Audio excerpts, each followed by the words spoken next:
नमस्कार। चलिए आज हम एक ऐसे दौर की कल्पना करते हैं। बात है 6ठी शताब्दी ईसा पूर्व की। उस वक्त भारतीय उपमहाद्वीप एक बहुत बड़े राजनीतिक बदलाव की दहलीज पर खड़ा था। देखिए, इस समय से पहले यहाँ का जो पॉलिटिकल मैप था वो पूरी तरह से बिखरा हुआ था। छोटे छोटे कबीले थे, छोटे छोटे राज्य थे, लेकिन अब कुछ बहुत बड़ा होने वाला था। तो सबसे बड़ा सवाल यही है कि इस बिखरी हुई टूटी फूटी दुनिया से आखिर प्राचीन भारत के पहले साम्राज्य कैसे खड़े हुए। आज हम मिलकर इसी कहानी की एक एक परत को खोलेंगे।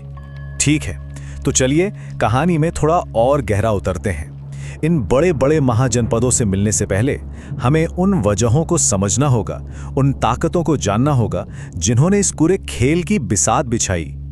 देखिए, ये जो बदलाव था ये कोई रातों रात नहीं हुआ। इसके पीछे ना 5 बड़े कारण थे जो एक दूसरे से जुड़े हुए थे। सबसे पहले आई आयरन रेवोल्यूशन, यानी लोहे की क्रांति। इससे खेती और लड़ाई दोनों के तरीके ही बदल गए। अब खेती बेहतर हुई तो अनाज ज्यादा हुआ, जिससे शहर बसने लगे और आबादी भी बढ़ी। और जब आबादी बढ़ी तो उसे संभालने के लिए राज्यों और गणराज्यों जैसे नए पॉलिटिकल आइडियाज सामने आए। और जानते हैं, इसी उथल पुथल के बीच बौद्ध और जैन धर्म जैसे नए फलसफों ने लोगों को सोचने का एक बिल्कुल नया तरीका दिया। और इन्हीं बदलावों की आग से निकले 16 महाजनपद। अंगुत्तर निकाय और भगवती सूत्र जैसे पुराने ग्रंथों में इनका नाम आता है। यही थे इस नए पॉलिटिकल अरीना के मेन प्लेयर्स। जरा इनके फैलाव पर एक नजर डालिए। ज्यादातर तो गंगा के उपजाऊ मैदानों में ही बसे थे, लेकिन ये फैले हुए थे पश्चिम में गांधार से लेकर पूर्व में अंग तक, और तो और दक्षिण में गोदावरी नदी तक। ये उस वक्त के भारत की एक बहुत बड़ी और डाइवर्स तस्वीर हमारे सामने रखते हैं। लेकिन इस पूरी लिस्ट में एक नाम ऐसा है जो इसे और भी ज्यादा दिलचस्प बना देता है। एक ऐसा नाम जो अपनी लोकेशन की वजह से सबसे हटकर है, और वो नाम है अश्मक। ये इकलौता, जी हाँ, एकमात्र महाजनपद था जो दक्षिण भारत में गोदावरी नदी के किनारे बसा था। ये फैक्ट अपने आप में कमाल का है और दिखाता है कि उस दौर में सभ्यता का विकास कितनी दूर तक पहुंच चुका था। तो अब सवाल ये उठता है कि ये महाजनपद चलते कैसे थे, मतलब इनका सिस्टम क्या था। देखिए, मोटे तौर पर 2 तरह के सिस्टम थे। एक तरफ थे राज्य, मतलब किंगडम्स, जहां राजा का बेटा राजा बनता था, पावर एक ही जगह सेंट्रलाइज थी। लेकिन दूसरी तरफ, और ये बहुत इंटरेस्टिंग है, दूसरी तरफ थे गणराज्य। वज्जी इसका सबसे बड़ा उदाहरण है। यहाँ कोई एक राजा नहीं था, बल्कि एक चुनी हुई काउंसिल या सभा राज करती थी।